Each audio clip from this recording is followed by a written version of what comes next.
Hello my fellow musicians, this is a quick unboxing and test of my new Donner Hush I. Actually it's not new, it's secondhand.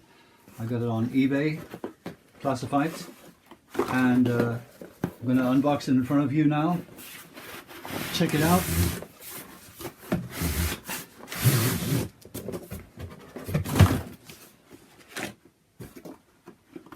See first of all what it looks like in real life. It's really small, which is really good. Look how narrow it is. It's smaller and narrower than I thought it would be.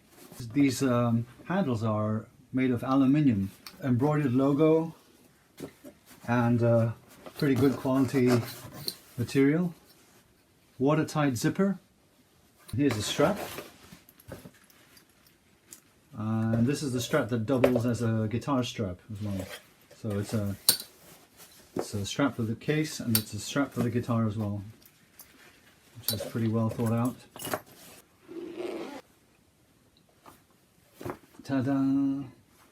Wow! Looks really cool. Let's see. Wow, it's really light. Very light. Let's see what they meant when they said that the neck was sort of tapered. Is it usable? Is it playable? Oh, it's fine. It's okay. Maybe it takes a little getting used to, but that's the same thing with any guitar. Feels good. It's really light. Nice color. Oh, that's what they mean by the funny shape. So it's not symmetrical. I don't know if you can see that, but here is narrower than here. I've never seen that on a guitar neck before.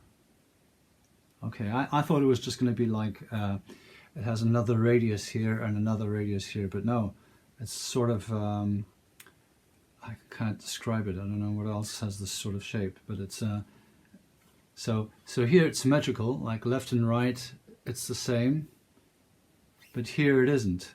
Here it tapers off more than it does here. Here is like thicker. This is where you, I guess it could be quite ergonomical. It's funny that they would go with that shape, which is not, which is quite unusual. I mean, I've never seen it before at all. Cool. Why not? So, innovation on every level, eh? So this is like the hook. Apparently you can hang it on something. I don't know if it's going to be very useful for me, because if I go busking with this, I don't know where I'm going to hang it on. I'm going to have like a guitar stand, or maybe just put it on the floor or something. Because I take two guitars with me, so I'm going to have, I mean, I always carry around two guitars. The one is standard tuning, and the other one I tune it is standard tuning, but 4 steps down. Like instead of the first string being an E, it's a C. So my goal is to be able to busk with these. I don't know if I'm going to be able to do it, because it depends on the sound I can get out of it. Because these are just practice guitars. I mean, apparently they're just conceived to practice on the go, and not so much for performing, but maybe I can still get a decent tone out of them, and good enough for busking at least, which would be very handy, because you know, when you go busking, I carry around a heavy bag with the amplifier in it, on rollers, and if I can carry around 2 of these instead of 2 like full-sized acoustic guitars, that would be a win for sure. This is the Allen key which is provided, and apparently it's magnetic. Is it? Yeah. So it's magnetic, so it locks in place. There you go. And apparently you need this Allen key to be able to tune properly. Like you need to insert the Allen key here and tune. Let's see how easy it is to tune without the Allen key. It's totally doable. I'm surprised. Okay, it is a little tight when you tune up, when you tighten the string. But when you want to fine tune, I mean, if you've tuned already and you need to fine tune between songs, or if you put the capo on, and of course when you put the capo on, then you need to retune, then you can fine tune for sure. It's not that hard. I bet if you grease the tuners, they'll be even easier to operate. Okay, so here's the battery compartment, 9-volt battery. Here's the volume knob, low and high, and earphones, and probably this is your input for your media player. Here are the earbuds. Let's see what they look like. Oh wow, hey, cool. When I busk, or when I play generally, I use in-ears, and I was thinking of getting a pair of spare in-ears. You never know. And yeah, these will do. I mean, how bad can they be for spares, right? Now this is what I always found strange, because this is a tuner, and this is the sort of tuner that you would hook onto your headstock. But this guitar doesn't have a headstock. So where are you supposed to hook it on? Okay, so you hook it onto somewhere, whatever. But the funny thing is, how come they didn't integrate a tuner into this unit here? I mean anybody would have thought of that. But instead they give you an extra tuner. I don't get it. Which doesn't even hook onto anywhere because you don't have a headstock. I mean, even if it hooks onto here, I doubt that it'll convey the vibrations sufficiently to be able to tune properly. Yeah, so what's up there, Donner? I don't get it. Why did you provide a tuner here? Anyway, whatever. Maybe on the follow-up model. And let's see, what else do we have here? Oh yeah, we have the extensions to make it look and sit on your leg like a proper guitar. All right, so this one goes here. There you go. This one goes here.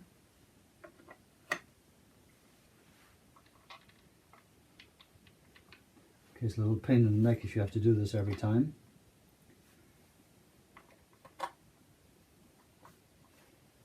Maybe I can find a way around having to do this every time. Probably think of something. Okay, so this is what it looks like.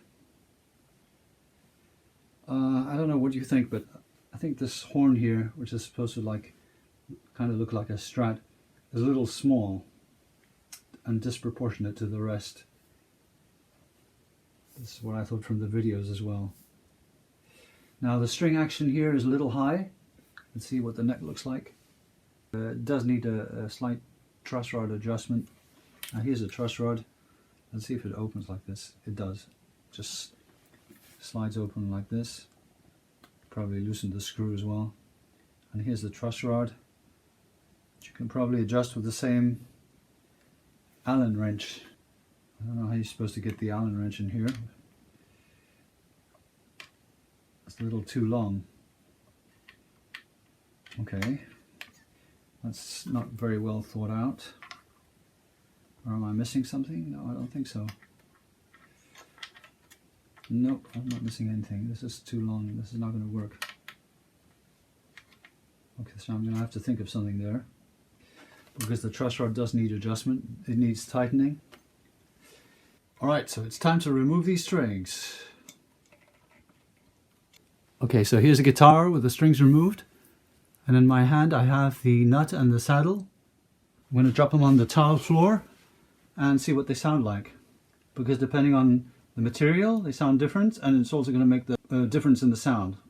Like some kind of softer material, like some cheap plastic, is going to make the guitar sound duller. And but this seems kind of like a harder plastic. Let's see what they sound like. So that sounds quite bright. So I don't think that I'm going to have a problem with these. I don't think I'm going to have to replace them with some Graphtec or anything. The guitar is going to be bright enough. By the way, you'll never guess where this thing is made.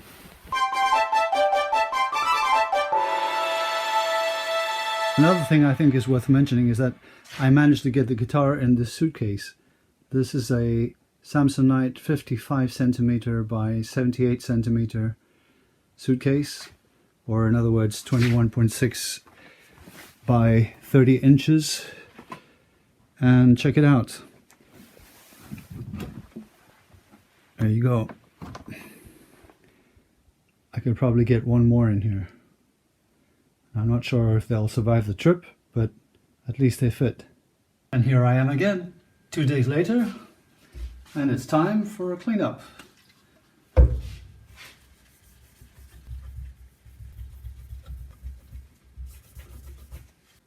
Watch the truss rod bolt. What the hell? Okay, now I can get this one in.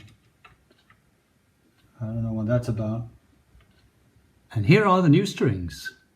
Elixir NanoWeb 8020s, 13 to 56. Because I've decided to turn the guitar into a baritone, tune it down to C, standard tuning, C instead of E. And just like that, the guitar has new strings on it. The saddle and the nut have both been sanded. The string action has been lowered considerably, and the guitar is now totally playable. I've managed to get the intonation to a respectable level, but not 100%. I'm still going to have to put a little work into it. And now it's much better than before I sanded the saddle and the nut, because you know when you have to press the string at a further distance, then of course the string becomes more taut, and as a result the intonation isn't correct. So it's not 100%, but it's much better than before. So now is the time to plug it into an amp and see what it sounds like. So this is what it sounds like. I fiddled around with the settings just a little, but not much. I have the volume on full, the bass on full, and the treble on full almost, just slightly dialed back, a little over 3/4. So yeah, I also have a Donner 10-band EQ, which I might be using with this guitar just to fine-tune the sound a little, and bring it up to par with this other guitar, which I have in standard tuning. So I'm going to be playing live with this guitar in standard tuning, and this guitar in standard tuning, but 4 steps down in C. So I need the volumes to be comparable, and the tone as much as possible. So this is what it sounds like. Let me know what you think in the comments. Like and subscribe for more boring videos.